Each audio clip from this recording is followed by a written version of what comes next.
Bismillahirrahmanirrahim. Assalamualaikum warahmatullahi wabarakatuh. Alhamdulillahi rabbil alamin wa bihi nasta'inu ala umuri dunya waddin. Wassalatu wassalamu ala asyrafil anbiya'i wal mursalin wa ala alihi wa sahbihi ajma'in, amma ba'd. Masyarul muslimin dan muslimat rahimani wa rahimakumullahu jami'an. Alhamdulillah, kita bersyukur kepada Allah Subhanahu wa taala atas semua limpahan nikmat dan karunia yang Allah berikan kepada kita semua.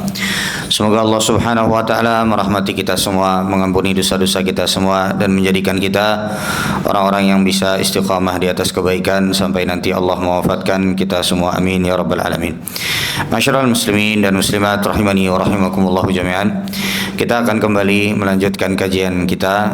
Ini adalah kajian yang kedua, kajian hadis-hadis pilihan dari kitab Riyadhus Shalihin, yang pada kesempatan kali ini kita akan membahas beberapa hadis masih di dalam pembahasan terkait hadis-hadis seputar niat. Hadis yang pertama yang akan kita bahas dan kita akan coba ambil fawaid dan faidahnya adalah hadis yang diriwayatkan oleh Abu Hurairah Abdurrahman bin Sakhar radhiyallahu taala anhu. Beliau berkata, qala Rasulullah sallallahu alaihi wasallam, bahwa Rasulullah sallallahu alaihi wasallam bersabda, innallaha la yanzuru ila ajsamikum, sesungguhnya Allah Subhanahu wa taala tidak memandang kepada jasad-jasad kalian, tidak memandang kepada bentuk fisik kalian, wala ila suwarikum, begitu pula ya pada bentuk kalian. Jadi tadi, kalau yang tadi adalah pada ajsad itu artinya ya bentuk badan, ya kemudian juga kekuatan badan, ya kekarkah atau seperti apakah, ya wala ila suwarikum, dan juga tidak memandang kepada bentuk-bentuk kalian, bungaskah, kadakah, hitam, putih, coklat, kuning, hijau, ya. Walakin yanzuru ila qulubikum, tapi Allah Subhanahu wa taala melihat kepada hati-hati kalian. Hadis ini adalah hadis yang sahih, diriwayatkan oleh Imam Muslim. Jamaah sekalian rahimani wa rahimakumullah, ada beberapa faidah tentang hadis ini. Yang pertama adalah yang dimaksudkan di dalam hadis ini bukan berarti Allah tidak melihat, enggak, tapi maksudnya adalah Allah Subhanahu wa taala tidak menjadikan patokan itu, ya, kemuliaan seseorang, ya, kemudian seberapa tinggi derajatnya di sisi Allah Subhanahu wa taala, itu tidak diukur dari bagaimana bentuk fisik seseorang, juga tidak diukur dari rupa seseorang, apakah dia ganteng ataukah dia jelek, ataukah dia ya putih, hitam, dan lain sebagainya. Itu tidak menjadi tolak ukur di sisi Allah Subhanahu wa taala. Tapi yang menjadi tolak ukur seorang dekat dengan Allah, seseorang itu misalnya dia mulia di sisi Allah Subhanahu wa taala, itu adalah dari hati-hati manusia, ya. Tapi Allah Subhanahu wa taala menjadikan patokan itu hati manusia. Yang dimaksudkan di sini adalah baiknya hatinya. Termasuk di antara bentuk kebaikan hati yang paling tinggi itu adalah keikhlasan. Makanya Imam Nawawi menyebutkan hadis ini di dalam bab seputar niat dan ikhlas. Kenapa? Karena keikhlasan itu letaknya di hati dan nggak bisa ditebak dan tidak bisa diukur oleh manusia, bahkan oleh yang punya diri sekalipun. Yang hanya mengetahui seseorang itu ikhlas ataukah tidak hanyalah Allah Subhanahu wa taala. Baik. Yang kedua di antara faedah yang disebutkan oleh para ulama adalah bahwa kalau seandainya yang menjadi patokan itu adalah bagusnya rupa atau bagusnya penampilannya, maka tentu saja orang yang paling baik itu adalah orang-orang munafik. Karena orang munafik itu adalah orang yang paling memperhatikan penampilan mereka, paling memperhatikan kata-kata mereka. Karena dengan memperhatikan penampilan mereka, mazhar mereka yang tampak, akan berusaha mereka dengannya menutupi kekufuran dan kebusukan yang terdapat di dalam hati mereka. Makanya Allah Subhanahu wa taala menyebutkan di dalam Al-Qur'an, ya, wa idza ra'aitahum tu'jibuka ajsamuhum, apabila kalian melihat orang-orang munafik, kalian akan takjub dengan jasad mereka, kalian akan takjub dengan badan mereka, dengan perawakan mereka, dengan penampilan mereka. Ya. Wa iyaqulu tasma' liqaulihim, kalau mereka bicara, engkau akan mendengar pembicaraan mereka. Maksudnya di sini saking pintarnya mereka bersilat lidah. Hendak tuh bang mendengarnya. Saking pintarnya mereka di Bepandir. Tapi itu tidak menjadikan mereka mulia di sisi Allah Subhanahu wa taala. Ini menunjukkan kepada kita orang nang bagus penampilannya, orang yang harat Bepandirnya, itu tidak akan menambah kemuliaan di sisi Allah kalau hatinya busuk, kalau hatinya jelek. Ini yang kedua ya. Karena kalau seandainya demikian ukurannya, maka orang munafiklah yang paling memperhatikan penampilan, yang paling memperhatikan perkataan, itulah yang paling mulia. Tapi tidak demikian adanya. Dua. Yang ketiga, hadis ini tidak boleh disalahfahami. Ini penting jemaah sekalian. Hadis ini tidak boleh disalahfahami. Bukan berarti Islam mengajarkan kepada kita untuk tidak memperhatikan penampilan. Enggak. Bukan berarti Islam mengajarkan kepada kita untuk acak-acakan, untuk ya artinya berpakaian yang tidak layak. Enggak. Loh kan Allah juga tidak melihat kepada penampilan kita, yang penting hatinya baik. Tidak demikian juga. Tapi maksud hadis ini adalah bahwa kalau orang busuk hatinya, jelek hatinya, maka tidak akan berubah di sisi Allah kalau meskipun dia memperbaiki penampilannya. Itu maksudnya jemaah sekalian. Bisa dimengerti?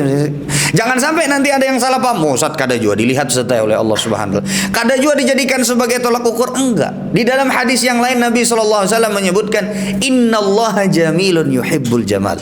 Sesungguhnya Allah Subhanahu wa taala Maha indah jemaah sekalian. Dan Allah menyukai keindahan. Kalau kita bersih datang ke rumah Allah Subhanahu wa taala, kalau kita bersih, kalau kita baik pakaiannya, ya, makanya ada yang disebut dengan libasus syuhrah, ada yang disebut dengan pakaian yang syuhrah. Yang kalau orang lihat, ya kalau orang lihat, itu orang akan pandangan itu ke dia. Ya. Ini terlarang jemaah sekalian. Ini terlarang. Dan para ulama menyebutkan libasus syuhrah itu ada dua jenisnya.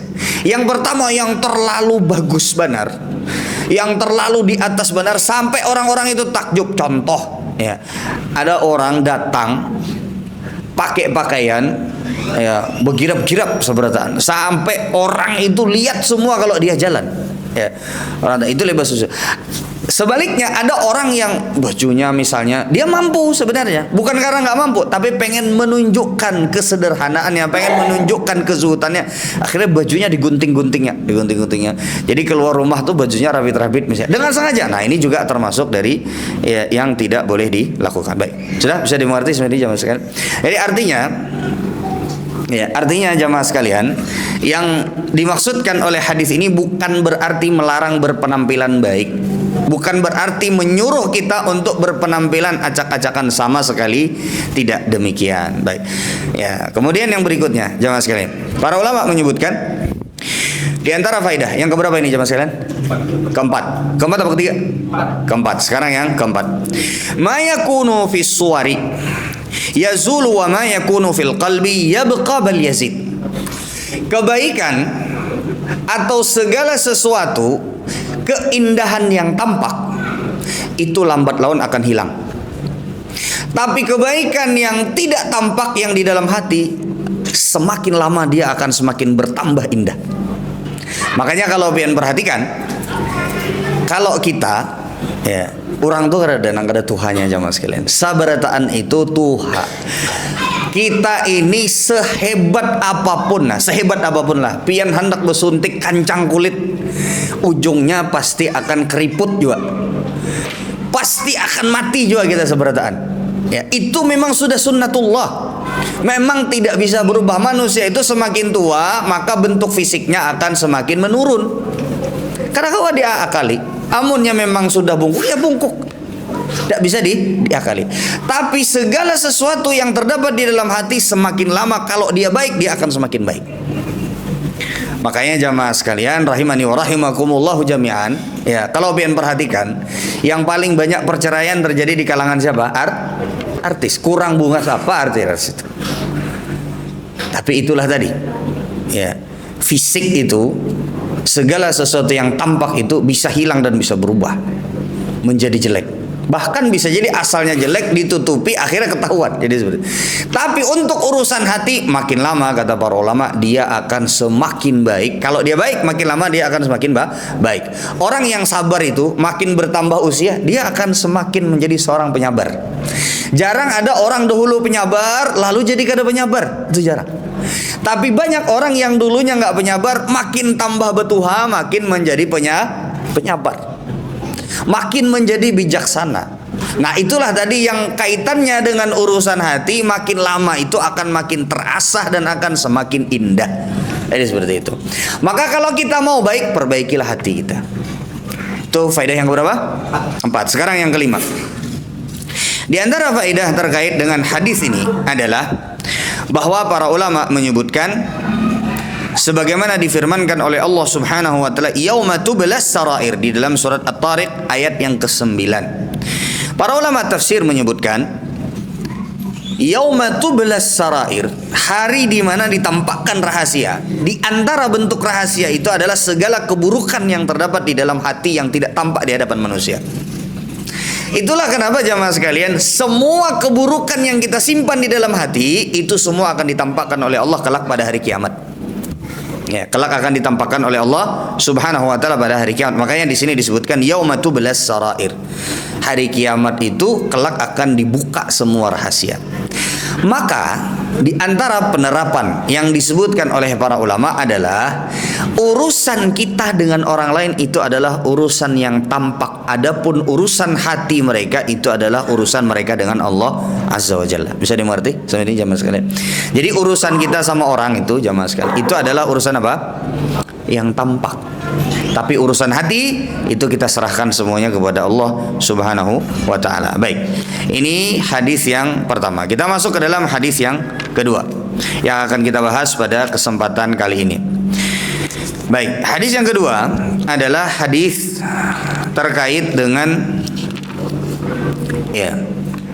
hadis terkait dengan sebuah kejadian yang diceritakan langsung oleh Rasulullah Shallallahu Alaihi Wasallam. Ini hadisnya panjang ya mas kalian.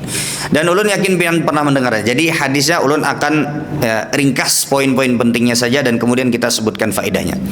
An Abdurrahman ibn Abdullah Abi Abdurrahman Abdullah bin Umar bin Al-As Abdullah bin Umar ibn Al-Khattab, dari Abu Abdurrahman Abdullah bin Umar ibn Al-Khattab, anaknya Umar bin Khattab radhiyallahu taala. Abdullah bin Umar, sahabat Nabi sallallahu alaihi wasallam radhiyallahu taala anhum ajma'in. Qala sami'tu Rasulullah sallallahu alaihi wasallam yaqul. Aku pernah mendengar Rasulullah sallallahu alaihi wasallam bercerita, ya. Intalaqa thalathatu nafarin mimman kana qablakum hatta awahumul mabit. Ya, jadi ini kisah 3 orang yang terkurung di dalam gua. Ini kisah yang masyhur, jadi ulun akan highlight sedikit saja, kemudian kita akan ambil faedah-faedahnya. Ada 3 orang yang mereka berangkat sampai mengharuskan mereka untuk menginap karena mereka tidak sempat untuk pulang ke rumah mereka pada malam hari itu. Maka kemudian mereka menginap di dalam sebuah gua. Fadakhalu, lalu kemudian mereka masuk. Fandaharat sakhratun minal jabali fasaddat alaihimul ghar, lalu jatuh batu dari atas sehingga menutup pintu keluar gua tersebut sehingga mereka tidak bisa keluar. Faqala innahu la yunjikum min hadhihi sakhrati illa an tad'u Allah bi salihi a'malikum. Kata salah seorang di antara mereka, sungguh kita tidak akan selamat kecuali kita hanya berdoa kepada Allah dengan menyebutkan amalan-amalan terbaik dari kita, dengan menyebutkan amalan-amalan andalan dari kita. Nah, qala rajulun minhum, salah seorang di antara mereka berkata, ini sambil berdoa kepada Allah Subhanahu wa taala, Allahumma in kana li abawani syaikhani kabirani. Ya Allah, sungguh hambamu memiliki 2 orang, orang tua, atau memiliki orang tua yang sudah sepuh, yang sudah berumur. Wa kuntu la aghbiqu qablahuma ahlau wala mala. Aku tidak pernah mendahulukan hasil pekerjaanku. Dalam hal ini beliau adalah seorang yang pemerah susu, beliau adalah seorang pengusaha susu, kemudian hasilnya diberikan kepada orang tuanya terlebih dahulu sebelum kepada istri dan anak-anaknya. Fana abi talaba syajar yauman falam arah alaihima hatta nama. Jadi suatu ketika falam urih alaihima hatta nama. Jadi suatu ketika kata orang tersebut, ya Allah, suatu ketika ulun datang terlambat sampai hasil dari apa yang ulun dapatkan hari tersebut tidak bisa langsung ulun berikan sampai mereka tertidur. Ketika mereka tertidur, Lalu orang tersebut memegangi susu yang harusnya dia berikan kepada kedua orang tuanya sebelum mereka tidur, dipegangi sampai subuh. Sementara anak-anak dan istrinya sudah lapar, ya. Sementara anak-anak dan istrinya sudah menginginkan susu tersebut. Maka kata orang tersebut, ya, Allahumma in kuntu fa'altu dzalika ibtigha'a wajhik. Ya Allah, kalau seandainya engkau mengetahui bahwa hambamu ini melakukan hal tersebut ikhlas karena engkau, fafarrij 'anna ma nahnu fihi min hadhihi as-sakhra. Ya Allah, tolong selamatkan kami dan jauhkanlah batu yang menghalangi pintu keluar kami. Fanfarajat syai'an la yastati'una al-khuruj minhu. Lalu kemudian terbuka sedikit, ya, tapi masih tidak bisa keluar, ya. Wa qala al-akhar, lalu orang kedua berkata, dia berdoa kepada Allah, Allahumma innahu kanat libnatu ammin kanat ahabban nasa ilayya. Ya Allah, hambamu memiliki sepupu perempuan yang sungguh dia adalah wanita yang paling aku cintai, ya, kata orang tersebut, ya. Wa fi riwayatin kuntu uhibbuha ka ashaddi ma yuhibbur rijalu an-nisa. Aku mencintai wanita tersebut di tingkatan cinta yang paling tinggi sebagaimana seorang laki-laki menginginkan seorang wanita. Ini kata laki-laki tersebut, ya, jadi artinya ini sedang dimabuk cinta dengan seorang wanita dan wanita tersebut adalah sepupunya sendiri, ya. Kemudian fa'aradtuha ala nafsiha, ya, famtana'at minni hatta alammat biha sanatum minas sinin faja'atni fa'ataituha 20 wa 100 dinar ala an tukhalliya baini wa baina nafsiha. Jadi kata orang tersebut, sampai datang suatu masa dia berusaha untuk mendapatkan wanita tersebut, ya, entah dengan melamar, tidak disebutkan apakah dengan cara yang syar'i atau tidak syar'i. Yang jelas wanita tersebut menolak laki-laki yang menginginkannya tersebut, yang mencintai, sepupunya itu ditolak. Ya memang sakit ya mas sekalian, ya, memang sakit nih, ya. Sehingga itu tersimpan di dalam hati laki-laki tersebut, ya. Lalu suatu ketika wanita tersebut, sepupunya atau anak daripada pamannya yang menolak dia, ya, kemudian datang kepadanya karena telah, ya, terjadi kesulitan atau kesusahan di dalam hidupnya yang dia udah nggak tahan lagi. Si wanita tersebut sudah nggak tahan lagi. Akhirnya dia datang karena dia tahu sepupunya ini masih punya banyak duit, ya. Dia datang, lalu kemudian laki-laki yang berdoa tadi dia mengatakan, ya Allah, hambamu memberikan kepada wanita tersebut 120 dinar, ya. 1 dinar itu 4/4 gram emas. Jadi kalikan berarti berapa tuh? Kalau 100 saja berarti berapa? Pokoknya banyak jamaah sekalian. Pokoknya banyak, berarti kurang lebih sekitar 4/4 gram emas, ya. Kalau 100 gram saja berarti 425 gram tambah 20 dinar lagi. Nah, tapi dengan syarat dia membiarkan untuk si laki-laki tersebut berzina dengan wanita tersebut. Nah, kemudian wanita tersebut karena memang sangat memerlukan sekali, akhirnya dia menyetujui apa yang disyaratkan oleh laki-laki tersebut. Lalu kemudian si laki-laki tersebut mengatakan, ya, sampai ketika aku sudah hendak berzina dengan wanita tersebut, lalu dia tiba-tiba mengatakan, ittaqillah, ya, bertakwalah engkau kepada Allah Subhanahu wa taala. Jadi kaget laki-laki tersebut. Ya, artinya sebenarnya di awal wanita tersebut menyetujui apa yang hendak dia lakukan meskipun dengan keadaan sangat terpaksa. Tapi ketika hendak berzina, pada saat sudah dalam posisi hendak dalam, ya, keadaan berzina, maka kemudian si wanita tersebut mengatakan, ittaqillah, bertakwalah engkau kepada Allah Subhanahu wa taala. Lalu kemudian laki-laki tersebut berkata, ya Allah, ya, lalu hambamu ini lepaskan wanita tersebut dan uangnya hamba tinggal. Jadi dia tidak jadi berzina dan uangnya pun diberikan, disedekahkan kepada wanita tersebut. Kemudian laki-laki tersebut mengatakan, ya Allah, jika engkau mengetahui bahwa hambamu melakukan hal tersebut, meninggalkan perbuatan tersebut dengan meninggalkan uang, meninggalkan perzinaan, ya, itu adalah hambamu lakukan karena engkau ikhlas karena mencari keridhaanmu, maka fafarrij amma nahnu fi, maka singkirkanlah batu yang sedang menghalangi pintu jalan keluar kami, ya. Kemudian bergeser lagi, tapi mereka masih belum bisa keluar. Lalu kemudian yang ketiga, wa qala tsalits, berkata orang yang ketiga, Allahumma stajartu ujara wa a'taituhum ajrahum ghaira rajulin wahidin taraka alladhi lahu wa dhahab. Ya Allah, hambamu pernah punya banyak karyawan. Lalu kemudian semua karyawan hambamu ini sudah diberikan semua gajinya kecuali hanya satu orang. Karena orang tersebut tidak ada kabar, lalu kemudian uang dari yang ditinggalkan mestinya yang jadi gaji orang tersebut, ya karena dia tinggal tuh nggak ada kabar.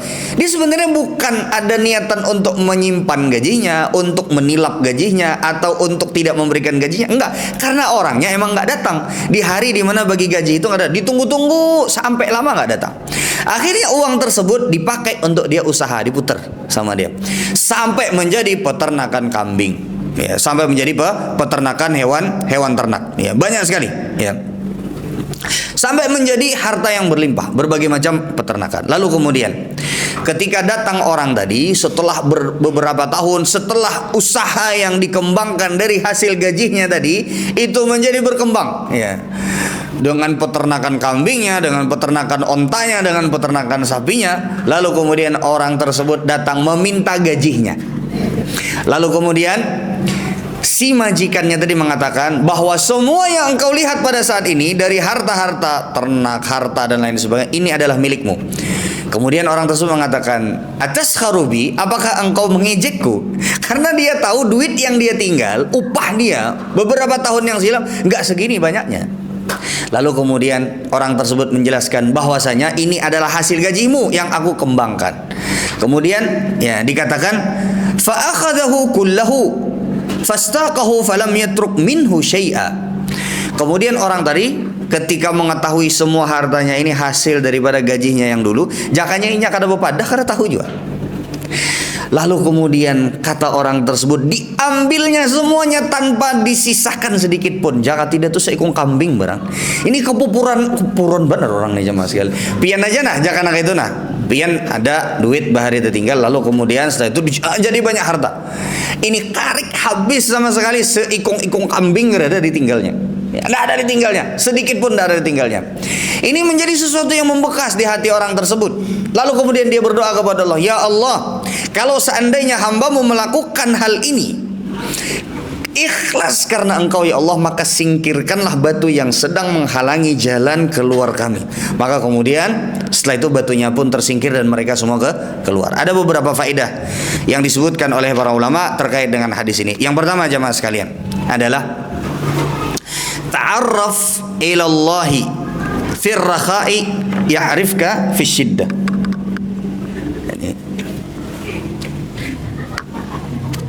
Oke. Ini khusus kajian ulun ya. Ini 2 kali sudah. Baik. Sudah? Yakin? Oke. Tapi ini enggak separah yang pertama ya Mas. Yang pertama sampai ke belakang. Baik. Sampai mana tadi? Oke. Di antara faedah terkait dengan hadis ini adalah ta'arraf ilallahi fir rakha'i ya'rifka fi syiddah. Ini hadis Nabi SAW. Ketika kita mengenal Allah, mengetahui Allah, takut kepada Allah dalam keadaan lapang dan kita mampu untuk bermaksiat, maka Allah Subhanahu wa Ta'ala pasti akan selalu hadir memberi solusi di setiap kali kita kesusahan. Di setiap kita lapang dan mampu untuk mengerjakan maksiat dan semua orang nggak ada yang tahu. Bahkan semua orang mungkin bisa jadi nggak ada yang berani negur kita. Tapi kita tinggalkan kemaksiatan tersebut karena Allah Subhanahu wa Ta'ala, bukan karena yang lain, tapi karena Allah Subhanahu wa Ta'ala. Percayalah jamaah sekalian, pian tidak akan pernah kesusahan di dalam hidup pian. Pasti Allah akan datang untuk memberikan jalan keluar di setiap masalah pian. Tapi masalahnya kita nggak seperti itu. Dan itu sulit. Kita bertakwa kepada Allah di masa di mana kesempatan berbuat maksiat itu ada. Bahkan gak ada yang tahu. Bahkan kalau kita melakukannya pun kita masih bisa mikir, mungkin besok saya masih bisa bertaubat. Kemudian kita tinggalkan karena Allah. Sebagaimana tadi disebutkan di dalam hadis Nabi SAW, kenalilah Allah dalam keadaan engkau sulit. Kenalilah Allah Subhanahu wa Ta'ala dalam keadaan engkau lapang. Maka Allah Subhanahu wa Ta'ala akan datang kepadamu, akan selalu memberikan solusi kepadamu di saat engkau sulit. Dari mana kita ambil faedah dan pelajaran ini? Hadis 3 orang tadi yang nggak bisa keluar, ya. Tapi di dalam keadaan di mana sebenarnya mereka bisa untuk meninggalkan hal-hal yang tadi. yang orang yang tadi sudah punya janji, dia sudah berjanji tidak akan ada yang bisa menikmati hasil daripada apa yang dia dapatkan sehari kecuali orang tuanya dulu. Sebenarnya dalam keadaan tersebut dia bisa saja mengingkari janjinya. Satu, tapi dia tetap memilih menunggu kedua orang tuanya sampai bangun subuh hari. Yang kedua, sebenarnya orang yang tadi mau berzina, dia bisa saja melakukan perzinahannya, atau paling tidak dia tidak berzina dan diambil duitnya, dia bisa saja. Tapi dia memilih untuk meninggalkan uang tersebut dan meninggalkan berzina dalam keadaan dia mampu dan dalam keadaan di mana tidak ada orang mengetahuinya. Ya.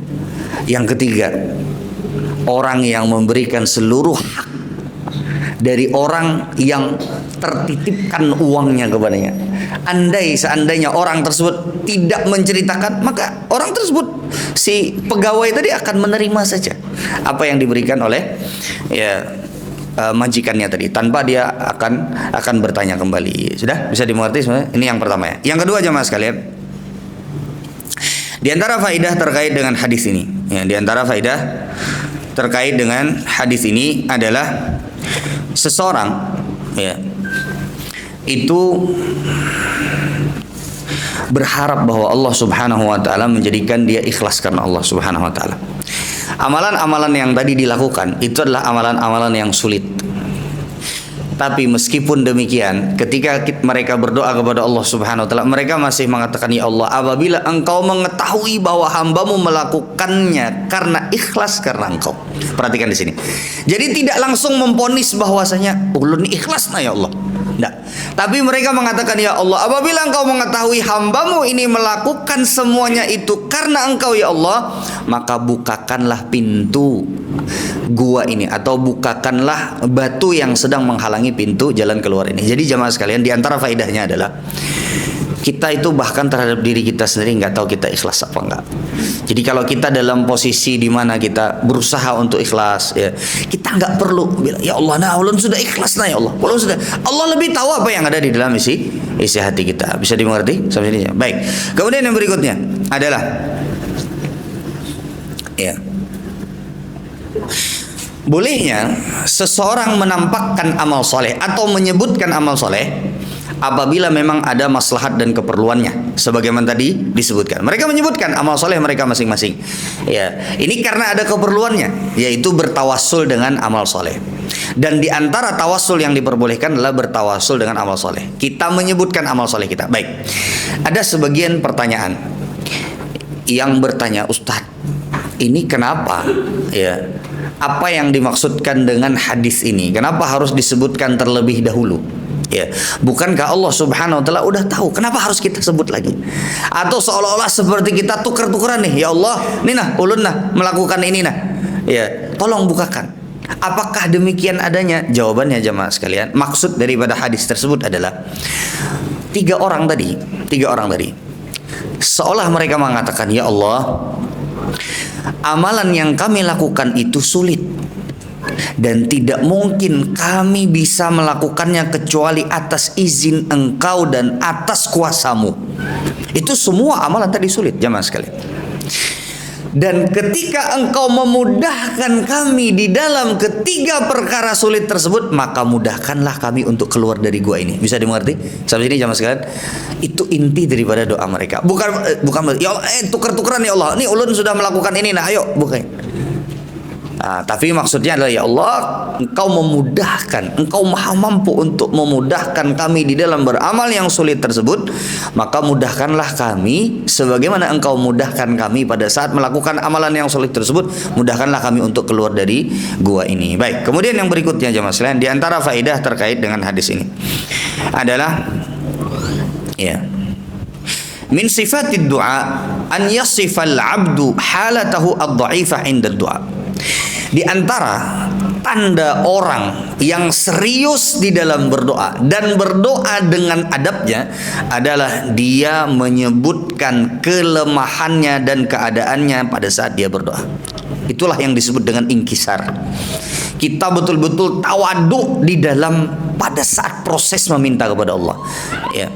Contohnya misalnya, ketika kita sedang dalam masalah, kita minta sama ya Allah, hamba-Mu ini lemah ya Allah, hamba-Mu ini tidak tahu lagi jalan keluarnya seperti apa ya Allah, hanya Engkau saja yang mampu untuk memberikan jalan keluar kepada. Itu disebut dengan inkisar.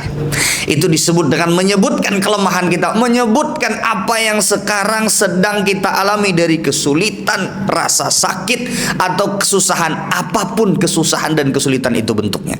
Maka semakin pian bisa menyebutkan dan merasa pian adalah orang yang lemah, kita pada saat berdoa adalah orang-orang yang memerlukan Allah Subhanahu wa taala, maka akan semakin mustajab sebuah doa.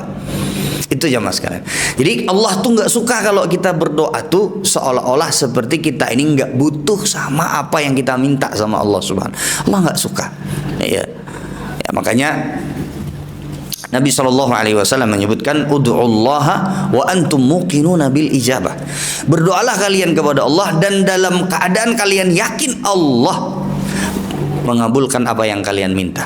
Makanya juga tidak boleh ketika kita berdoa kepada Allahummarhamni in syi'ta. Ya Allah rahmatilah. Allahumma gfirli in syi'ta. Ya Allah ampunilah hamba-Mu ini apabila Engkau menginginkannya. Bila kada ya kada apa-apa juga ya Allah. Nah ini nggak boleh jemaah sekalian.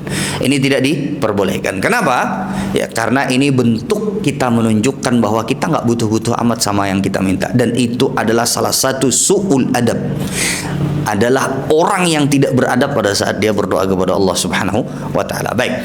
Kemudian di antara faedah yang berikutnya adalah hirsus syaitani bistib'adil halali minal 'abdi wa badaliha bil harami wa lam yuharrimha Allahu syai'an illa wa qad baddala laha ma huwal halal wa khairum minal haram. Jadi di antara faedah yang disebutkan oleh para ulama adalah syaitan itu jamaah sekalian akan berusaha untuk menjauhkan kita dari yang halal, sehingga kita seolah-olah cuman punya solusi yang haram. Itu selalu syaitan.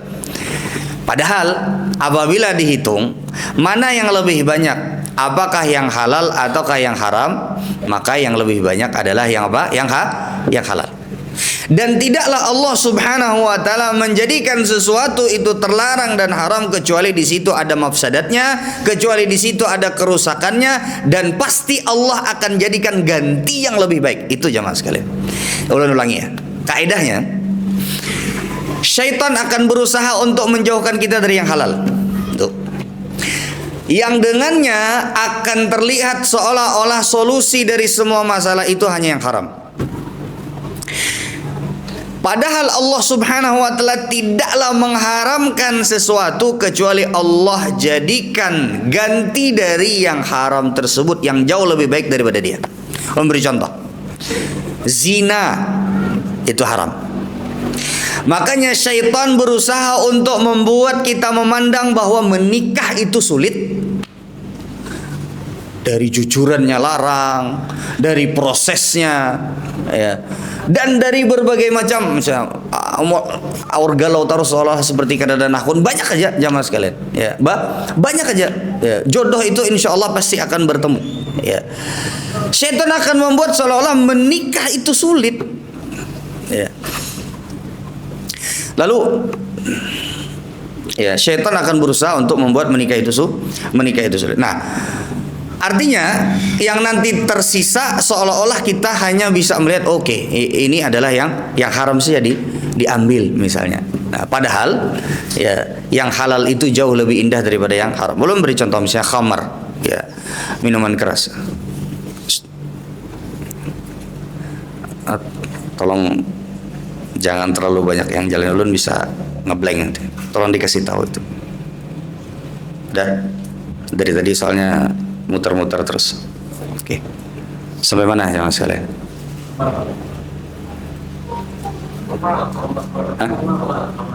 Oh iya.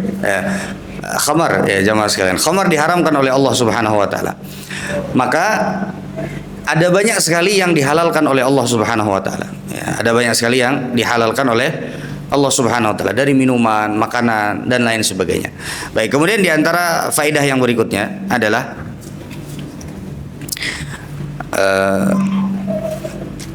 ya, di antara faedah yang disebutkan oleh para ulama adalah pentingnya as-suhbah as-salihah. Pentingnya kawan-kawan yang soleh. Ya, ini bertiga, tiga orang tadi, mereka masing-masing memiliki amalan soleh yang mereka simpan, dan mereka bertiga adalah orang-orang yang soleh. Ya, coba pian bayangkan kalau tidak ada di antara mereka salah seorangnya yang tadi menyebutkan bahwa tidak mungkin kita bisa selamat dari sini kecuali kita berdoa kepada Allah Subhanahu wa taala dan menyebutkan ya amalan-amalan andalan kita masing-masing. Ya, jadi ini diantara faedah kita itu berkawan dengan orang-orang yang soleh. Karena orang-orang yang soleh itu akan bisa mengingatkan kita pada saat kita lupa, pada saat kita salah, ya, dan lain sebagainya. Baik. Kemudian yang berikutnya adalah diantara faedah terkait dengan hadis ini. Diantara faedah terkait dengan hadis ini adalah bahwa harta yang dihasilkan ya dari sesuatu yang asalnya itu adalah milik orang lain, maka seluruh perkembangannya itu adalah milik orang lain tersebut. Sebagaimana tadi ya, seorang majikan yang mempekerjakan karyawannya lalu kemudian karyawannya tidak mengambil upahnya, ya padahal sebenarnya ya, kalau seandainya dikasihkan dengan sebagaimana nominal yang tadi dia bekerja, dia pun akan menerimanya. Tapi dengan ketakwaan seorang majikan tersebut, lalu kemudian dia memberikan seluruh apa yang dia miliki, bahkan tidak tersisa sedikit pun. Jadi ini menunjukkan kepada kita bahwa harta yang berkembang dari sesuatu yang bukan milik kita itu adalah dikembalikan kepada siapa? Kepada pemiliknya. Sebagaimana tadi orang yang mengembalikan seluruh hartanya serta apa yang berkembang dari harta tersebut kepada pemiliknya. Baik. Kemudian yang berikutnya jamaah sekalian, dalam hadis ini juga disebutkan oleh para ulama faedah bahwasanya ini adalah di antara keberkahan orang yang berbakti kepada kedua orang tua. Orang yang berbakti kepada kedua orang tua atau kepada salah satunya itu pasti akan mendapatkan banyak kemudahan di dalam hidupnya dan pasti akan mendapatkan banyak keberkahan di dalam hidupnya. Dan orang yang berbakti kepada kedua orang tua sesungguhnya dia tidak hanya berbakti kepada kedua orang tuanya semasa masih hidup saja. Kalau masih hidup itu udah jelas ya mas sekalian, itu harus. Nah, maka anak yang soleh itu bukan hanya sekedar berbakti kepada kedua orang tuanya pada saat orang tuanya masih hidup, bahkan setelah meninggal sekalipun. Pertanyaannya, apa yang bisa kita lakukan untuk berbakti kepada kedua orang tua atau kepada salah satunya yang sudah meninggal dunia? Kita nggak bisa ketemu lagi, kita tidak bisa lagi bercengkrama dengan mereka, kita nggak bisa ngasih uang kepada mereka, kita nggak bisa membantu mereka lagi dalam keadaan mereka ya ketika sudah meninggal dunia, nggak bisa lagi membantu ketika misalnya seperti membantu pada saat bertemu dan lain sebagainya.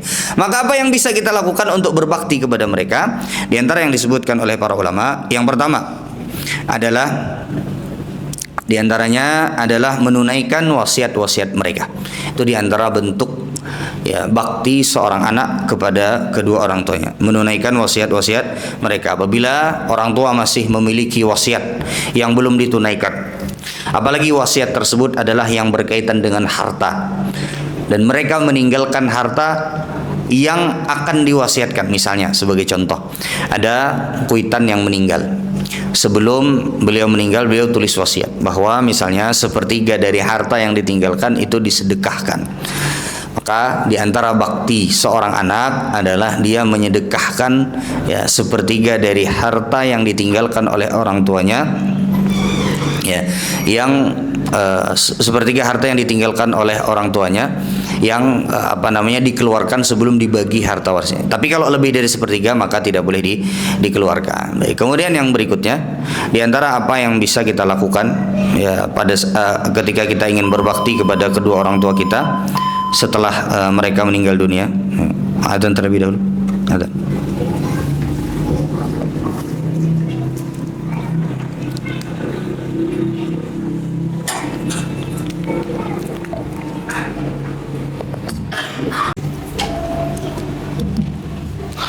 Baik, kita lanjutkan sedikit lagi. Bismillah, salatu wassalamu ala rasulillah. Jadi di antara cara kita berbakti kepada kedua orang tua meskipun mereka sudah meninggal dunia, yang pertama tadi adalah menunaikan wasiat-wasiat mereka, terkhusus kalau wasiat tersebut adalah berkaitan dengan harta yang mereka tinggalkan, ataupun juga wasiat-wasiat yang lain seperti misalnya wasiat, ada sebagian orang tua yang berwasiat. Misalnya dia berwasiat untuk menyambung silaturahim yang sudah terputus lama. Misalnya dia punya saudara, abahnya punya saudara, sudah lama ini bersengketa. Lalu kemudian dia minta kepada anaknya, anak, nanti ketika abah meninggal dunia, ya, tolong engkau sambung tali silaturahim. Ini kan berarti wasiatnya bukan dalam bentuk harta, tapi bentuk untuk melakukan sesuatu. Maka ini diantara bagian dari bakti seorang anak kepada orang tua adalah menunaikan wasiat yang semacam ini. Yang kedua, kemudian yang berikutnya, diantara bentuk bakti seorang anak kepada kedua orang tua yang sudah meninggal dunia adalah memintakan ampunan untuk mereka dan mendoakan mereka.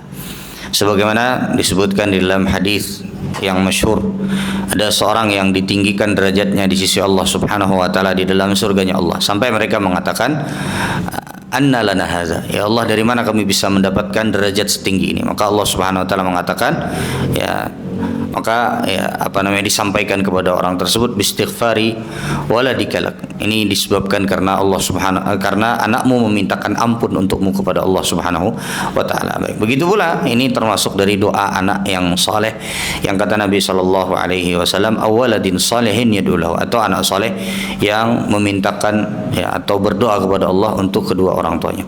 Kemudian yang berikutnya, di antara hal yang bisa kita lakukan untuk berbakti kepada kedua orang tua, ini adalah berusaha untuk berbuat baik kepada orang-orang yang pernah berbuat baik kepada orang tua kita, berbuat baik kepada sahabat-sahabat mereka, berbuat baik kepada kawan-kawan mereka. Nabi SAW menyebutkan, inna abarral barri, sesungguhnya di antara kebaikan yang paling bagus, silatul waladi ahla wuddi abihi, seorang anak berbuat baik kepada orang-orang yang dicintai dan disayangi oleh ayahnya apabila ayahnya sudah meninggal dunia. Hadis ini adalah hadis yang sahih, diriwayatkan oleh Al-Imam Muslim. Baik, kemudian yang berikutnya, di antara bentuk bakti anak kepada kedua orang tuanya adalah apabila dia mampu dan orang tuanya memiliki hutang, maka dia berusaha untuk melunasi hutang-hutang kedua orang tuanya atau hutang salah satu di antara orang tuanya. Itu di antara bentuk bakti seorang anak kepada kedua orang tuanya. Makanya di dalam hadis Nabi SAW disebutkan, yughfaru lisyahid kulla syai'in illa ad-dain. Orang yang mati syahid di jalan Allah itu diampuni oleh Allah dosa-dosanya kecuali hutangnya.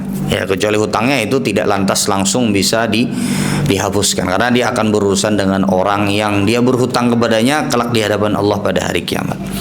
Baik, kemudian yang berikutnya, di antara amalan soleh yang bisa kita lakukan dalam berbakti kepada kedua orang tua atau kepada salah satunya yang sudah meninggal dunia adalah bersedekah atas mereka. Pengen bersedekah, niatkan pahalanya untuk mereka. Karena ini ada hadis Nabi SAW yang menunjukkan. Ini di Sahih Bukhari. Jadi kalau untuk amalan itu kalau sedekah itu sepakat para ulama akan sampai. Karena ada dalilnya. Sedekah, haji, umroh, kalau kita badalkan itu ada dalilnya. Nah, di antara dalil yang menunjukkan bahwa sedekah seseorang untuk orang tuanya itu sampai adalah ada satu hadis Nabi SAW yang diriwayatkan oleh Abdullah bin Abbas di riwayat Al-Imam Al-Bukhari. Anna Sa'd bin Ubadah radhiyallahu ta'ala anhu tuwfiyat, meninggal, ummuhu wa huwa ghaibun anha. Sa'd bin Ubadah, pada saat ibunda beliau meninggal dunia, Sa'd bin Ubadah tidak ada di samping ibundanya. Faqala ya Rasulullah, lalu beliau bertanya, wahai Rasulullah, inna ummi tuwfiyat, sesungguhnya ibundaku meninggal dunia, wa ana ghaibun anha, dan aku tidak ada di sisinya. Ayanfa'uha syai'un in tasaddaqtu, kata Sa'ad bin Ubadah, apakah kalau aku bersedekah atas namanya, apakah itu akan mendatangkan manfaat untuknya? Qala na'am, lalu Nabi mengatakan iya, artinya akan mendatangkan manfaat untuk orang yang kita atas namakan sedekah kita untuknya. Qala fa inni ushhiduka anna haiti al-mikhrafa sadaqatun 'alaiha. Kalau begitu aku sedekahkan hartaku yang ini. Ada semacam seperti perkebunan atau tanah yang disedekahkan oleh Sa'ad bin Ubadah, ya, dan itu sedekah atas nama ibunda beliau. Ini hadis yang sahih diriwayat Al-Imam Al-Bukhari dan juga Imam Muslim. Baik, ini mungkin yang bisa ulun sampaikan pada kesempatan kali ini. Kita tutup dengan doa kafaratul majlis. Subhanakallahumma wa bihamdika asyhadu an la ilaha illa anta astaghfiruka wa atubu ilaik. Assalamualaikum warahmatullahi wabarakatuh.